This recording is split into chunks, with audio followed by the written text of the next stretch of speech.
11 years ago, a respected law professor was gunned down in his own driveway. What at first seemed like a random act of violence turned out to be a carefully planned murder-for-hire masterminded by those closest to him. This is the case of Dan Markel and the shocking family conspiracy that ended in multiple life sentences. Wendy and Dan married in 2006 and had 2 sons, Benjamin and Lincoln. The pair separated in 2012 after Wendy took their children to her parents' house in South Florida while Dan was away on a business trip.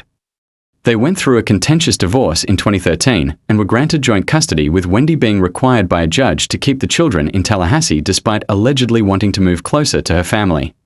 Shortly after these proceedings, Dan was shot and killed in his garage in July 2014. It was a brutal crime. At first it looked like a random attack, but investigators soon uncovered the truth: a murder-for-hire plot tied to a bitter custody battle with his ex-wife's family. Detectives traced the killers. Luis Rivera, the getaway driver, took a plea deal and was sentenced to 19 years in prison. Sigfredo Garcia, the gunman, was convicted of first-degree murder and sentenced to life without parole.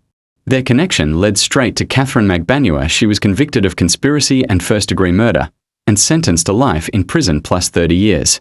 In 2023, after years of wiretaps and surveillance evidence, Charlie Adelson, Dan's former brother-in-law, was sentenced to life plus 30 years, and most recently on October 13, 2025, family matriarch Donna Adelson was handed a life sentence for orchestrating the killing. Prosecutors called it long overdue justice. Defense lawyers argue the case relied on flawed testimony.